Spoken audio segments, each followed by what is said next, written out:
Hello, everybody. How are you? Welcome. Okay, we're gonna wait till everybody starts coming on, and then I have a great surprise to show you today. We're going to go somewhere inside our town, but we have to wait a minute or two until people start showing up and start coming. I see the Asher boys in Richmond, Virginia are with us. Hey guys, how are you? I don't know, maybe some of the Asher girls are there also. Okay, so we're going to we'll wait till a couple of people come on, and then we'll get started. And I have a really interesting thing to show you today to start off. And isn't it a beautiful day outside here? Right? Isn't it beautiful? It's so nice out. I don't know if it's nice where you guys are in New Jersey and Virginia and in places all over Eretz Yisrael, but here it's really, really nice out. And people are getting their last chances to be outside now. Okay, we got a good crowd going. So what I would like to do now is I'm going to show you something special here in Mitzvah Yericho, something that I really like. And I'm going to show you today, to start off our show, I'm going to show you my study. This is where I study every day and where I do my work and different things. And I'm going to show you. So we're going to pick up the camera and we're going to go and turn around here. And we're going to go to my study. So the first thing we're going to do when we go to my study is we're going to look at the sign on the door. And the sign on the door says, in Hebrew, Bruchim Habayim. In English, come in, right? We're open 24 hours. And this is not just my study, but this is an apartment downstairs where my guests stay. But we come in, the first thing we're going to do is we're going to knock. Because even in our own houses, before we go in, we knock on the door. No one's answering. That makes sense because I'm the only person down here.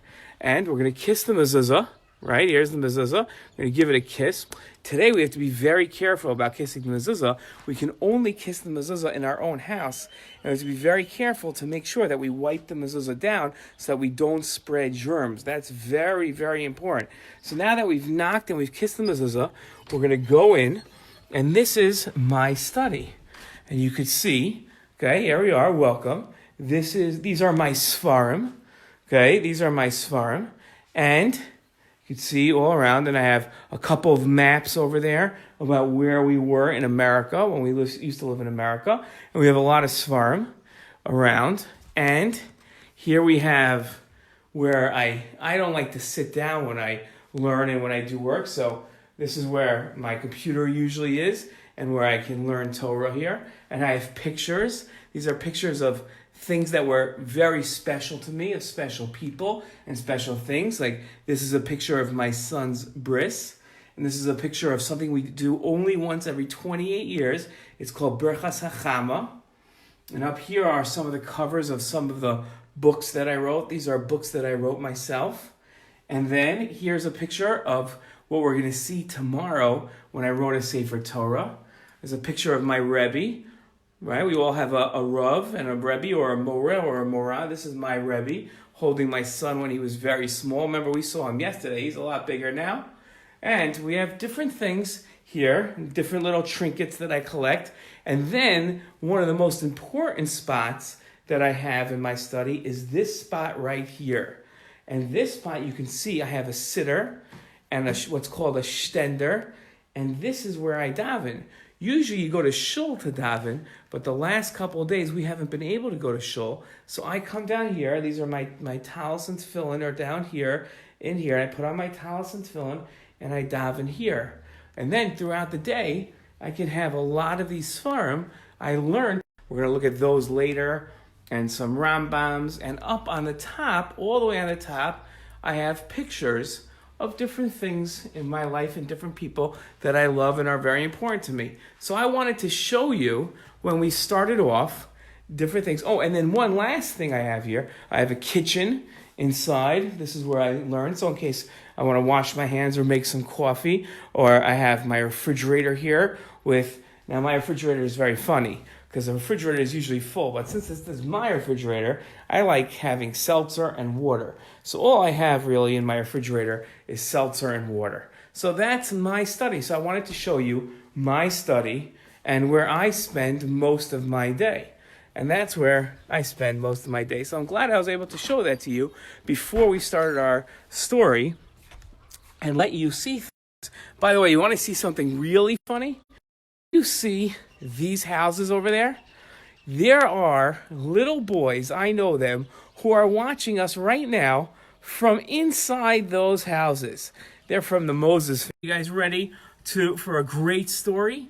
Today, we're going to tell a story about somebody named Rabbi Alex Dry. Alex Dry. It's a funny name, but it's not a name that we see so much anymore. But that's what we're going to tell a story about. And he would do a couple of things. One of the things that he would do is he would go around his town and he would make announcements. Okay, he would go around his town and he would make announcements. And what would he announce? Right? He wouldn't announce, hey, who wants a bicycle? Or who wants something to eat? He would make an announcement and he would say, who wants life? Who wants life? And everybody would say, well, I want life. We all like to live, right? We want life. And he would say, let me tell you the secret to having life. You ready? You want to know what it is? He would say, Netzor Lashon Chamera Usfatai Medaber Mirma. He would say a pasuk, and the pasuk says what it means is you should be very careful about what comes out of your mouth. A lot of times we always talk about we have to be very careful about what goes into our mouths, right? And before we put anything into our mouths, we have to make a bracha, right? But not only do we have to be careful to make sure that all the food that goes into our mouth is kosher, and not only do we have to make sure that all the food that we eat, before we eat it, we make a bracha, but there's one other thing that we have to be very, very careful about. Very careful about, okay? We have to make sure that what comes out of our mouth is also kosher. What are you talking about? What comes out of our mouth has to be kosher.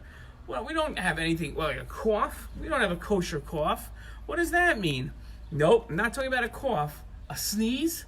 No, we have to sneeze and cough the right way, right? We used to sneeze and cough like this, but then we found out that the germs get on our hands, and that can get people sick. So now we cough and sneeze like this, right? We go, and we sneeze and go, right? And we always say, God bless you to people, okay? And we don't go near somebody when they're sneezing. We make sure that they have enough space around them to make sure they can sneeze and be okay. But that's not what I'm talking about.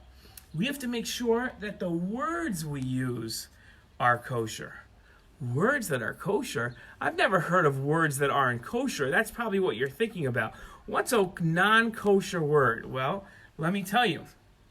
It's not that words aren't kosher, but the way that we talk and the words that we use, we have to make sure there's no lashon hara, that we're not saying anything bad about somebody, and we have to make sure that our words don't hurt other people's feelings. And if we do that, then what the pasuk says is that those people will live a long time. So we have to be very careful. If we want to live a long time, which we all want to live a long time, we have to be very careful, not just what we put in our mouth, and not just to be careful about what we say before it goes in our mouth, but Rav Alexandrai would teach us that you have to be very careful about what you say and what comes out of your mouth to make sure that nobody's feelings get hurt and that you're not speaking lashon hara about anybody else. That's a good lesson, but that's not even our story.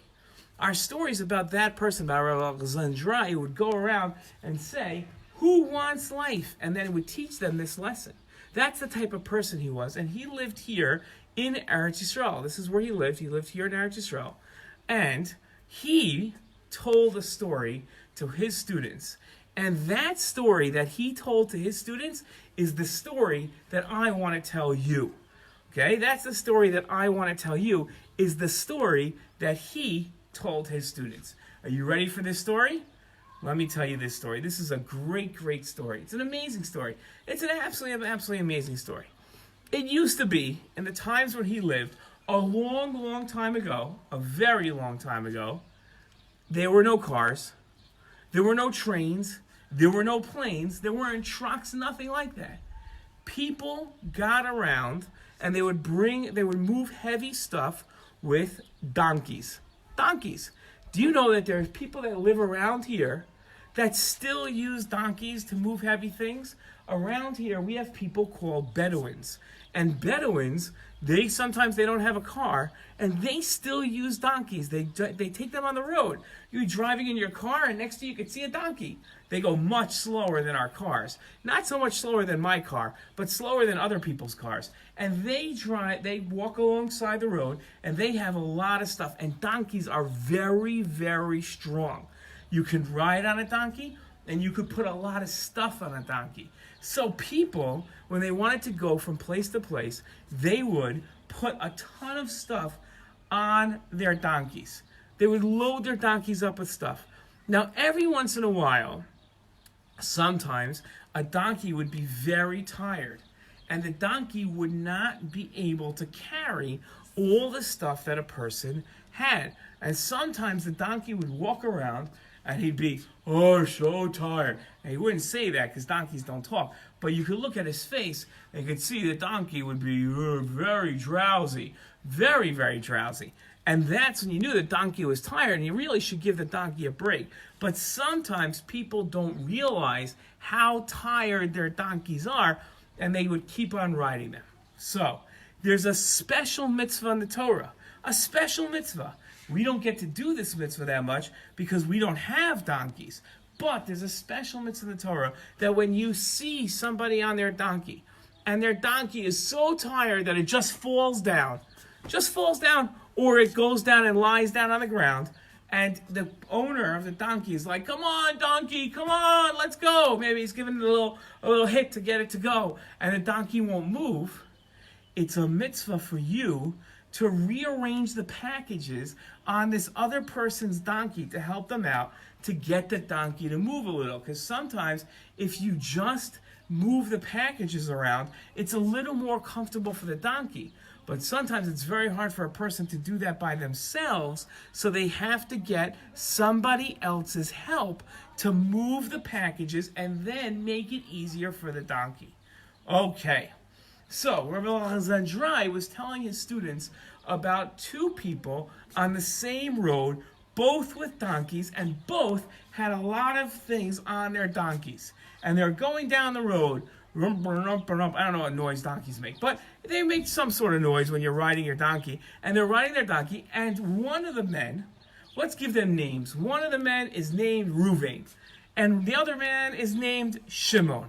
And Ruvain sees Shimon on his donkey, and he looks at Shimon's donkey, and he said, that's a tired donkey. I can see from all the way over here, that donkey is very tired. And before you knew it, Shimon's donkey was so tired, it just lay down on the ground. That was it. Shimon gets off his donkey, and he looks at his donkey, he says, come on, get up, we gotta go, we got a lot of things to do today. I gotta bring these packages to like 5 different people. Come on, you gotta hurry up, help me out, get up. And the donkey's not moving. And donkey's thinking to himself, I'm really tired. This is a great place for a nap. I'm going to go for a nap right now. And Shimon is like, this is the worst place for a nap. We're in the middle of the road. You got to get up. And donkey's not having any of it. He's not getting up at all. Well, Ruvain keeps on riding, and he says, poor that guy. He didn't know his name was Shimon because they didn't know each other. But he said, that guy, whew, I feel bad for him. He's going to have a tough time. He's going to be there for hours until his donkey has enough strength. If only he could rearrange the packages. And then he remembered, the mitzvah in the Torah. The pasuk in the Torah says that you should help your enemy, somebody you don't like, if you see his donkey is on the floor. He said, if I'm supposed to help my enemy, I should really help my friend. And Reuben's thinking about this, and he says, well, that guy's not my friend. I don't know him, but he's not my enemy either. I don't know. And then he says, you know what? I really should help him. So Reuben turns his donkey around and goes right back to Shimon. And it takes him about an hour to get back there, but he gets there, and Shimon's donkey is, now he's sleeping. He's not just sitting down. He's not just lying down. He is fully asleep on the ground. Have you ever heard a donkey snore? That's probably what it sounds like. I haven't, but I'm sure it sounds something like because that sounds like a donkey, and it sounds like how I snore at night. So it sounds like something in the middle. Well, this donkey is asleep, fully asleep, not getting up. And Reuven comes over to Shimon and he says, I see you've got a problem here. You have a sleeping donkey. And he says, yeah, can you believe it? My donkey, he just went to sleep right here on the ground. So he said, well, sometimes I've heard that if you move the packages around, the donkey thinks it's a little lighter, and the donkey gets up and is willing to go. And Reuven says, yeah, I know that's true, but I don't know, I can't do it myself. You always need 2 people to move the packages, and the people that work with me aren't here. Well, Reuven says, I'll help you. So Reuven gets off his donkey, and him and Shimon get to work. They start moving the packages off the donkey, and the donkey wakes up and he says, whoa, I went to sleep and my back was so heavy, but now I feel so light. And the donkey says, that was a good nap. And he gets up and he's ready to go. And Reuven and Shimon quickly put packages back onto the donkey. And the donkey says, whoa, wait a minute, I remember what this feels like. This is really heavy, but I guess I'm awake now, so we should go. Okay, so they're ready to go. And Reuven and Shimon, they both get on their donkeys, and Shimon is thinking to himself, this man has been so nice to me. He's been so nice to me. We must be friends. I just don't recognize him. And he starts thinking, is he in my class? Did we go to school together? Do we live on the same street? Are we in the same neighborhood? And he doesn't realize that they've never met before. And Reuven is just being really nice because the Torah told him to be nice. So Shimon doesn't realize. Shimon thinks they must be friends. And if they must be friends, then Shimon hasn't really even said hello. He said thank you, but he hasn't really treated him like a friend. So, and Reuven was so helpful. So Shimon says, I should really help him out. And I should really do something nice for him. So Shimon and Reuven are going, and on the side of the road, there's a man selling all different types of food and snacks for people that are driving by. Or not driving by, but riding by. And Shimon says to Reuven, we're really good friends, because he thinks they are, but they're really not. He says, we're really good friends. He said, and you really just helped me out a lot. He said, why don't we go and get something to eat, and you know what? I'll pay for it, because you were really nice to me. Well, Reuven thinks to himself, wow, this guy, Shimon, he's a stranger. I don't know him, and he just said we're friends. Look how easy that was. That's amazing. We can be, and maybe we'll be friends. So they sit down, and they both order a cup of coffee, and a donut, and some cookies, and they start telling each other stories about their lives, and they became really good friends. And for the rest of their life, they became amazing friends together, just because Reuven read a pasuk in the Torah that said that you should help your enemy when he has trouble with his donkey. And he thought to himself, if I should help my enemy, how much more should I help my friend? And how much more should I help other people? And that teaches us a very, very important lesson. It's a very important lesson for all of us. Sometimes we don't really feel like we should help other people. But if we do help other people, sometimes we can have amazing things happen to us. We can have great things happen to us, like we can have brand new friends that we've never met before. And we can have great coffee and donuts and cookies, and everybody can help each other. And imagine that. If when we get all out of this crazy thing with this virus and everything, and we get to leave our houses, imagine if we were so much nicer to everybody. But guess what? We don't have to wait. We can start being nice to the people in our families right now, right? Because sometimes it's hard because we're with our families all the time, but we could be nice to everybody. And if everybody was nice to everybody, then everybody would be nice. And we'd all be having a great time and smiling so much. That's what we can do. And that's what Rav Alexandrai was trying to teach his students by telling them this story of Reuven and Shimon on their donkeys. That was a great story. And now that we've done a story, and I showed you my study, now I want to show you one more thing that's really special to me, and then we're going to have a special guest. So first I want to show you something really special. This is a book. It's a Sefer Kadosh that I spend a lot of time with. And it's not a book that you can read by like flipping by page by page by page and it has stories in it, but it does have stories. This is a Gomorrah. A lot of the stories that I tell you, in fact, all of them so far, have come from inside a Gomorrah. And this Gomorrah has stories in it. Look what it looks like inside. It has Hebrew letters, but there's some with English also. And it has stories, and it has halachot, it has laws about the mitzvot and about the Torah, and it has different discussions of different rabbis, and amazing, amazing stories. That's what a Gomorrah is.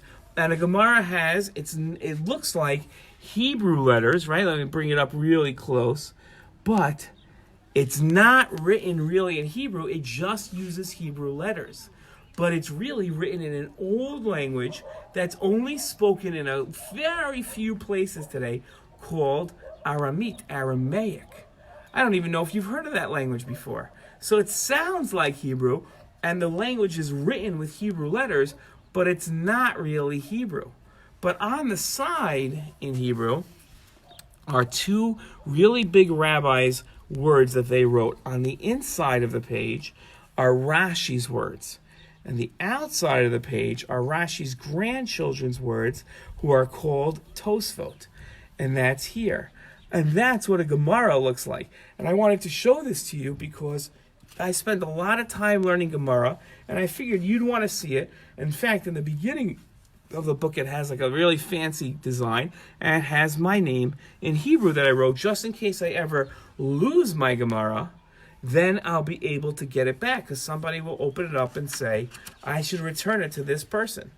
And that's what a Gomorrah is. Isn't that special?